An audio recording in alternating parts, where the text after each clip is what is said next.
maina le tino o le masio fo le fio ngel govana le tina le tino o America Samoa ia Marian tula fono ia leo lo o sa mai lo tulanga ko le ka lo America Samoa te o nei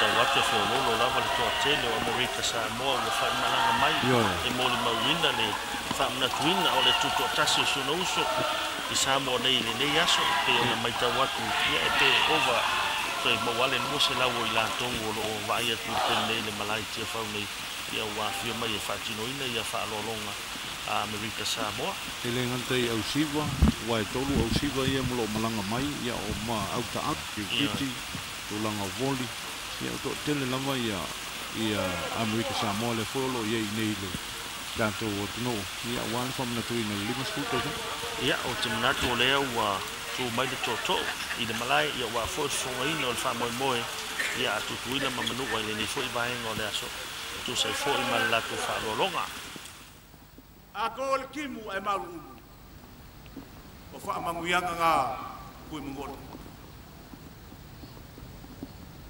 Kalkongo foi koko o aso fa pengei ele ko angangi la uma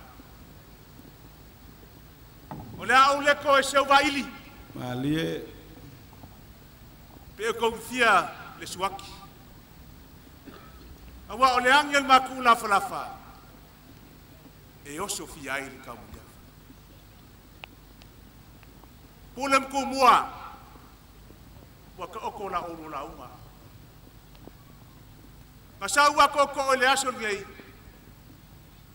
e ka lepe le marali ngei ila ka la uma aisha ua a koa lo lima sifur kausama wa a koa lo lima sifur kausama on mele o le koe se wan saunga kapa le ula awa o pa ia mo mamalu ngai fia mai le au malo ngai fia mai pale mia e pui fkale nga a olua ku mo puli le fi mal ko sili e pui fkale nga ko kam ko pa ia nga sa mo pok al kaya mala solge fa ka yak lo fa karula le fi mal ko sili mo malo fe nga malo ku le mo se wa ko no lima sful ko sa pulem ku mo e ke masangi as fa pengi kala o Samoa me e kasi lo kakama e kasi fo i lo kakinga e kasi lo ka farkala e kasi fo i lo kakua kamala ia makinga Samoa ia faku manene malo ka mala e kasi ka kofi ai Samoa ole mala ile mala ke ka okola ia kala la ia wa kala nga fa vai lo kamalo mau kaka ngaka o leo kaso e fuai ngei a o ngai yaso ma fa moe fa karula o aso fa pege foi na o fio ngale le al malo fa karula o le nga fa kauni mai nga la fio ngal ko ya ko ngiolo mo le malo Samoa malie la fa alo ma la fa o inga mangak le aso ngei e pe ya nga kulesa ngoa le al malo o ka u kasi lo ka fala e kasi fo i lo ka kuanga o ka ua o Samoa o mo na nga koko o fa perea ai le fi mal ko mo sili mo malo fe nga malo le nga fe ka u luso e ma wanu ngo le fi ngo ko mo sili o ka kuanga o ka u o Samoa o le ala ma ko ka fo ya alo ia eu foi va mangai ma au falo longa i yaso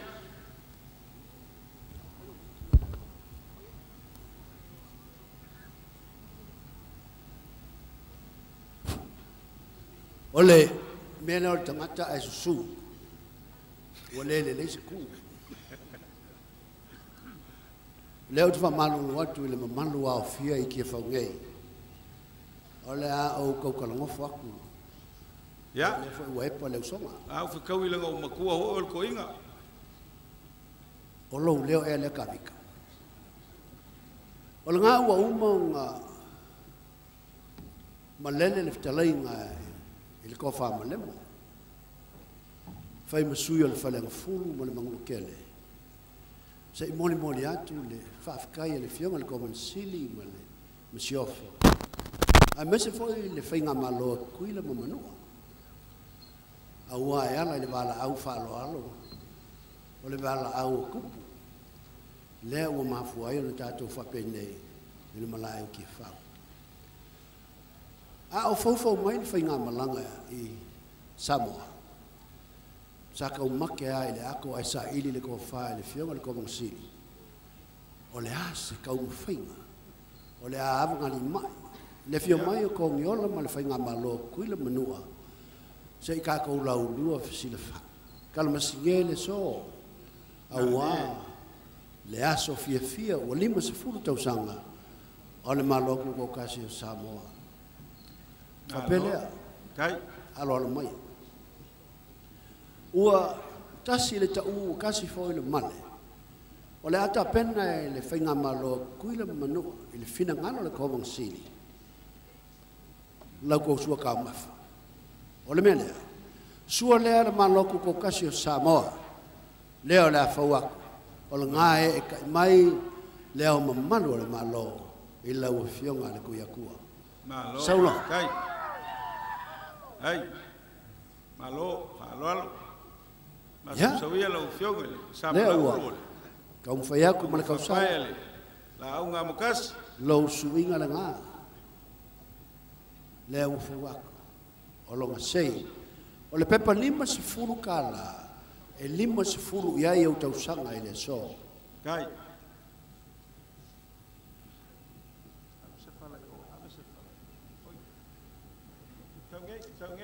Saungei. Ya. O longa la e nga. O le vala. O le siapo sa momo. E leo ngi siapo a konga. Saulo. O le lau kalo lea. Po lea mamusa. Lea ua fau atu. Mangaiele, awala mai I o lewa iaia, unga whapai o le kungui. Kalia le whaaloalo. Ya, alua o le mela no iai korfua. Abe iai mawhala. Mai, mai. Nga.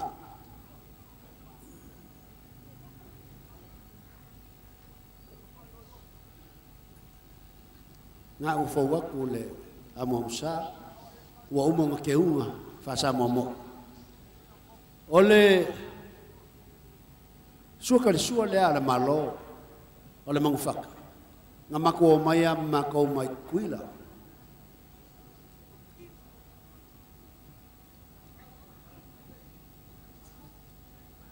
Ya. Alo, kai. O le ia lea ua whaewa mai. O le ufikai lea o le sua kau mafa i le mamalu o le maloko o kasi o Samoa.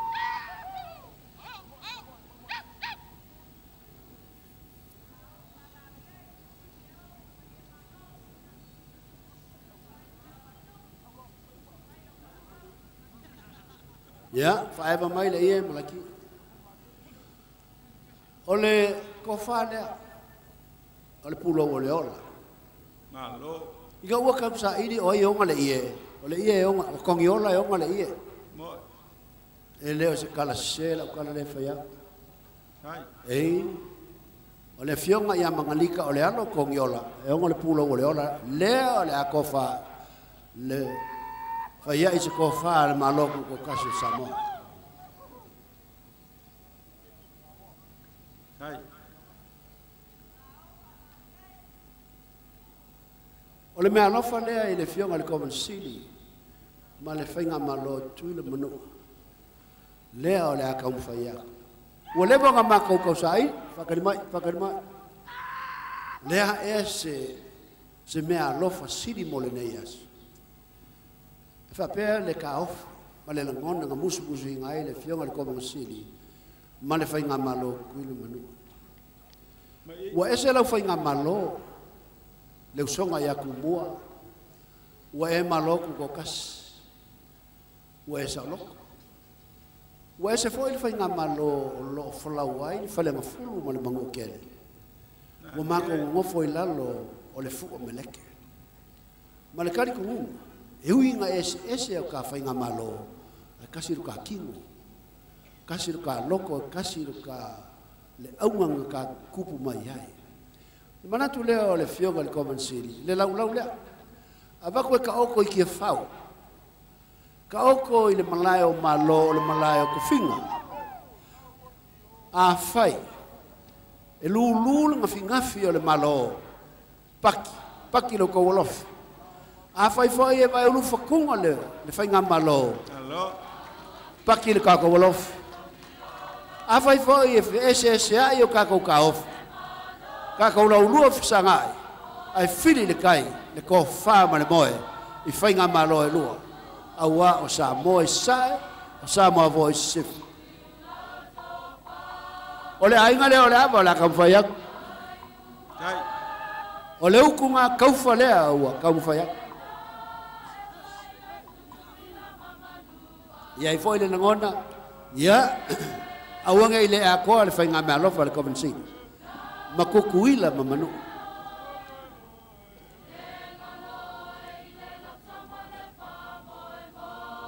kai alo fa lo kai le fa makia malo ai malo ole faula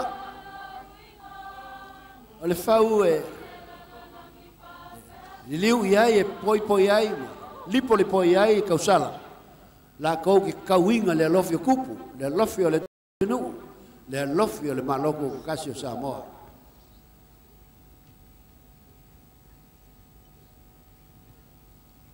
ai ole puaba ya nga wai ko le laulau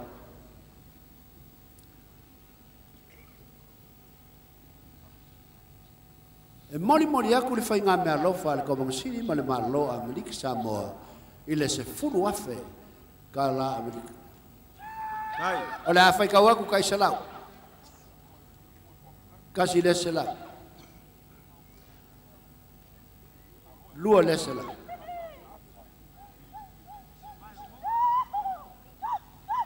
ko e usu mai e kongi o lae pesa kako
awole si oa ave uma kupe kongo le kangoa na olo le si il mauka ole au malu le malo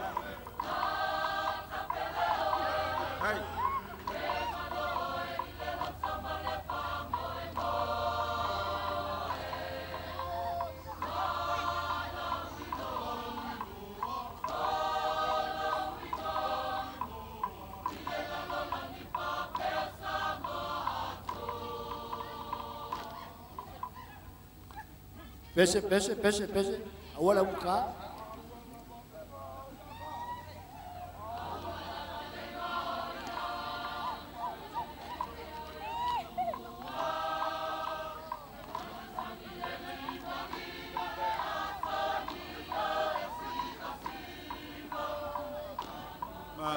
malo afkai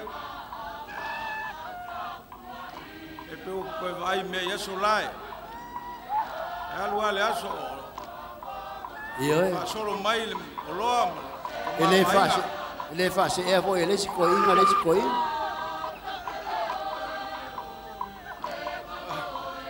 Ele va le foi ge fa ngau, va ku le mamalo le tunu. Alo. Kai mole. Le o le ka mau ai ngau. Ya o lo file ka ko finga malo. O le mas fu ko sang.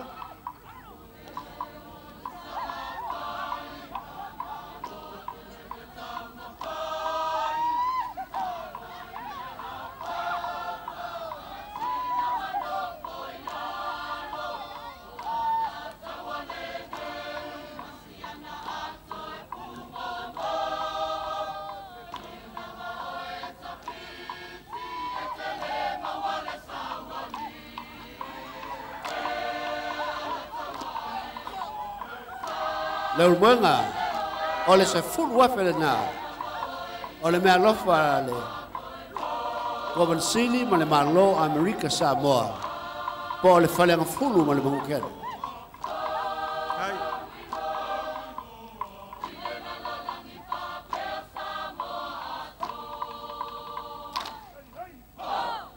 ole kasi vaenga ole famomoe si ole fio mai le tama ole tunu le fio mai le au mamalo le malo lau fio nga kuya kua Alo, mafkai. o nga manatu foi leo ko viola ma le fainga malo kui le mangua o ole ana se me ole afa faeva le manof so luma ole ile fai me alofa ai ko viola ma le fainga malo kui le mangua ile tama le malo ku ko kasio Samoa al kama foi kui le manu Hai. alu lo fa ma for fora le fa ma for fora le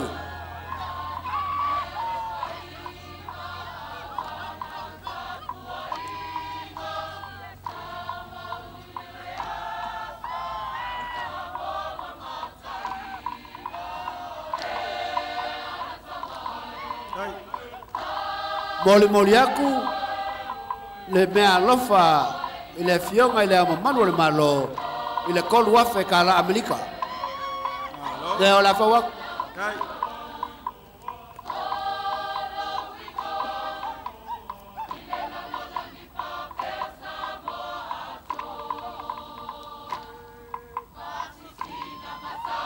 la fionga ku ile epa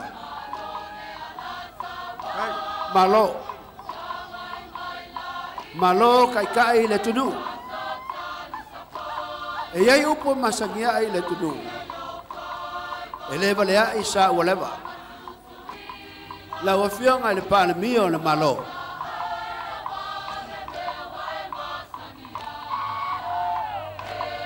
ole fainga malo falea le malo Amerika Samoa bale Koban Sili la wafionga ale tama fo yo le tunu la wafionga le pan mio Faeva mai.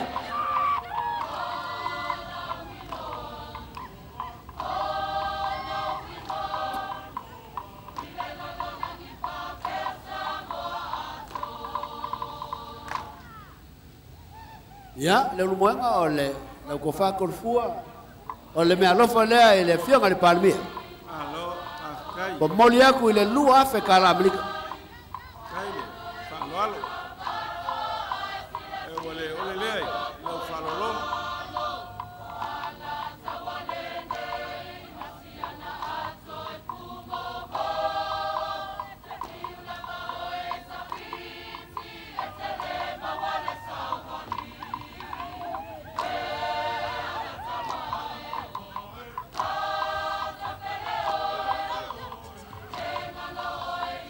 Ua uma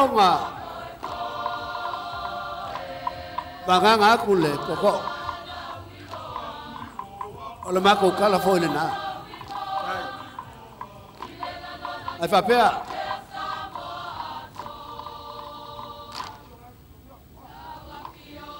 Ia lea sa keu ele fionga le Koban Sili ile maunga oli. Lea le afa wako e ufika ia ile fa moe. E peo nga au vasa mama mai le fionga le Koban Sili ma le Bishofo. Ma le au malanga mai kuila. Lea.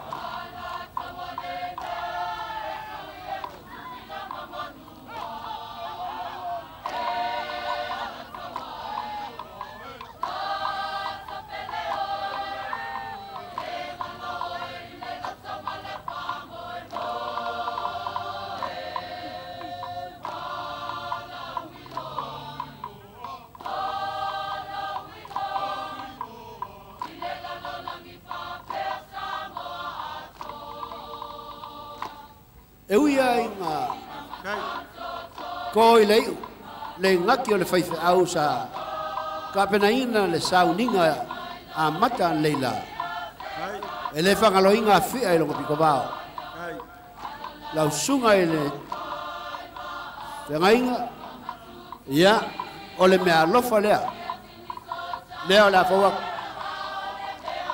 kolu se lau ka la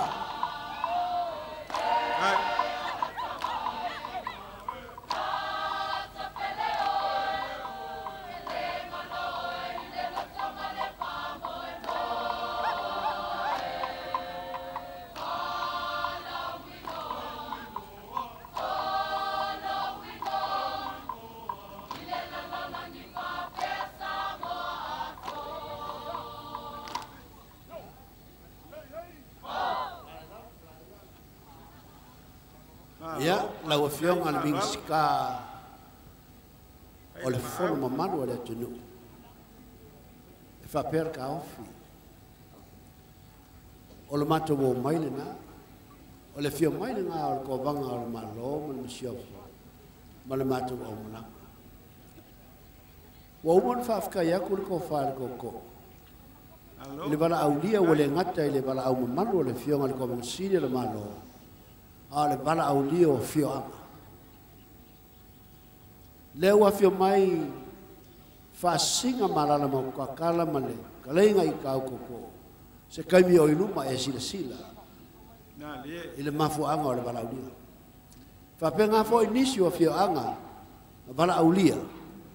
Ia, masalo o le alako whao foinga le mamalu, o le manai ke whaungei, i se kaimi o inuma. Nga ole ngei, ole a umarolo ako. Afkai.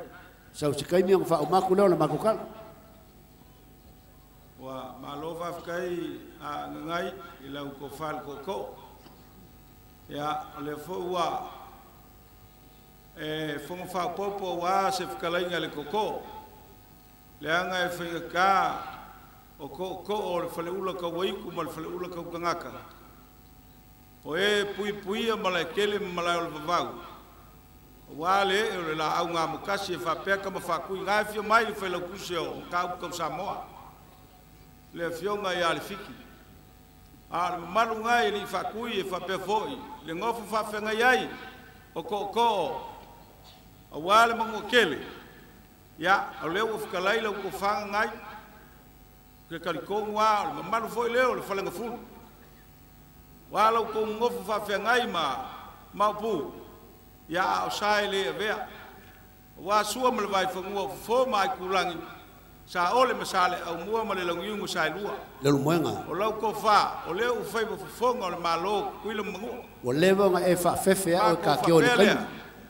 Fola, ia, leanga i le folo mulmule inga le whaaloalo lea. Le afu le sila sila fo. O lea e fio aku lea malu le malo. Le fio aku le kai le malo le fionga le li palimbia. E le iso ka faia le kual kai milgai.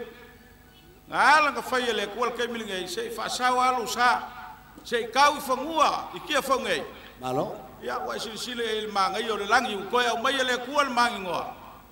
Wa sile upu le fa pe o kai ao. Ngoma lele ele mali koa ila ka sile ile kulangi la. Ile ai o le fiafi. E sila sila kuai o pei o se i ai moe maunga o salafai o ngolea lea ua e mai le fionga le kovang sili lea ua fio mai ka paau o le ngofa maupu e whapea foi a li whakui ia o le mamalu ngā o le whalenga fulu e whapea foi ia ko o le whale ula se uai enga mangak a uai foi le kangak mela lea o lea ua sila mio sa moa o lea ua mai moa ka yo malo mai fafu e afua la mai ku pokonga Ole ko wanga sili o malo ngi ese aku manga fa Samoa. O anga mamalu. Ma me mamalu foi nga. Le ala foi le fala level fkalenga ko mala ko fangai. Ele pe o mele kupuila. Ko kikia ale se la unga kumungi. Au ko mga kuikuwa nga mea. Al mela le o kalangoa kwai fa ya masui le fionga le mamalu le malo. Malo. Fa ya masui o le fionga le sui le fongo sui kofia le fionga le pale mio mal kapegeka. O le fama singo sili fa pe fo le fo kalai le moka mal ka kol le finga malo. O pa ia varia awa ainga malako kama le kama monga ainga. Ai ale mal kele wa le usanga ya kumu pule. Ainga le kai mal va fonki mai ku au malakau. O le mako kala le yaso afola ele kupu se me fa pe mo mua. Ele kupu se me fa pe mo mua. Sa kupu ai sa fa lo ko ifale al ka fa fenga yai moko ko a. La mele usisile ya Samoa. Wa esil fenga malo. Wa esil fenga malo el malo ko kasi le fio kula malo. Ile masa al falafa a mai mole la rolangi. Mako fa pe akulea. Pe ya ngo fa yak. Ile kupu fo se me fa pe. Ile fa solo nga sue mai lo mau. Ah. Se kamau ainga ngakele. Ah wasoia. Ya, o mele nga e alu ala so ako. O fa nga solo lava le kamau ainga se Paulo pe au fa fegai Paulo. Fa pengal mangaku yai pegai. A kongiola. Ya, ele ai o leu kala le yola wafa. O leu kala le pulo le ola. O le lava ku lua lava lea. A wal fa fenga yai. O le ngofa mau pu fa pe foi kumunga o fa le fulu. Male la au nga mukasi fa pe kam fa kuinga ya fi mai. Yo. Ale o ngafo. Le ngol kasi afe. O le pipi mal pala. O le makuma vai. Ya. O le ia o le ola pe nga efkalai fo. O le pulo o le. Mela lele so. Le o maawile. Fa lo longa le. Sa fai wa o fiki le lilo le kupu so me fa pegei. Wa ka o lo so pe efkalai ko ko. Ia. Ka o lo so. E kamaya ke o kinga ya ke o kamaya ke o kinga ya ke o. Pe ka fa fe ngai malai ka ua. Ya, se uia la ia se fakua la ua la unga no moi. Ako fa pe aku lea. O au fa lo longa. O me sili wifi ya. Se o sa wa ya. Ia le kamalo le fa ya kavika. E ke fa ya me sili mai sang mang malo. Vale. Ah, o fo ya le mai kai o sepa. Ah, se ngal fa longo e kala pa sa kala kuina fa mai. O le fale ngafulu makoko. Se kama fa me fa kupu. Fai me fa kamali e fai ainga o la ko pau I kulanga fa leu mako wa ai ele so o le mako kala nga yaso o a me fa nga yo wa fa na fa kala fa kumu le ko ma fa mangu ya fa mangu ya foi fa nga malanga ale pa yo le kumalo le ala ka nga fi mai fa singa ba a ka ko ya fa pe foi pa ye la ka mo le ko fu ai e ma eu me o faia ka ku ai ka male ba ku le fiongo le il ko vong si ma ku kala nga yaso o a me o ma au ya o lo pule le ele fa miel ma ku kala pa le ya ele ka lia e vai pe ka lia le kai le fa lo ma Pa mo le mole a. Pala la mai. Se fa o ma ku si o besi ele. Ya le nga le ko ya ku ka o. Ka me o si se le mai lo vili vili al ko le au ku ya. Iyo. Sa mai le la ko fa ya. Ole a usul ma tau pes. Se sau mo le masiofo le tinao le tunu. Ya ai uni le mamalo ala kau. Ya amai. Ela ngai leo me ko yo. Si va pegar. Leo la sau mo tinao le tunu. Lo fio ngal ko manga a fiasiva. Ya Mrs. Fiomai. Fiomai le fio ngal matua. Ya. Se sau la ko. Ya, halo. Ya, Pese. Pel kaulunga ya, fa makwelo sa makukal.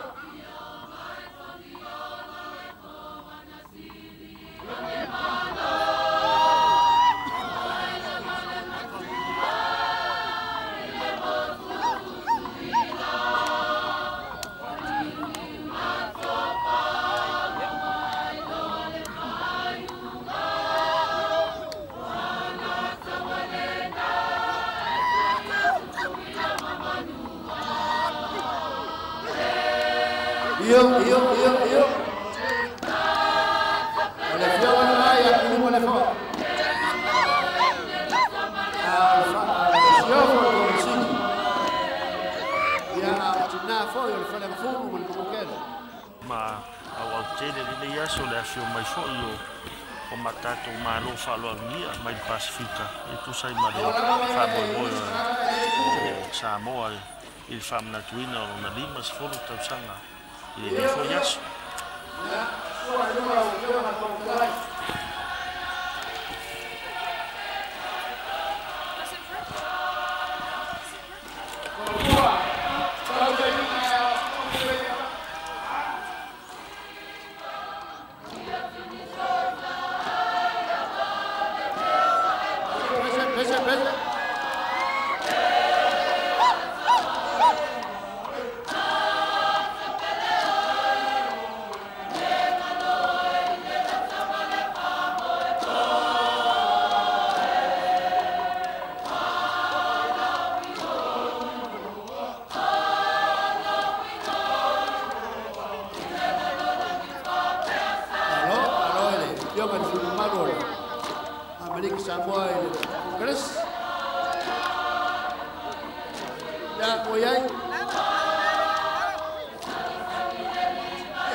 Ole kafiwa kau fika wa ese fika us kaidi ni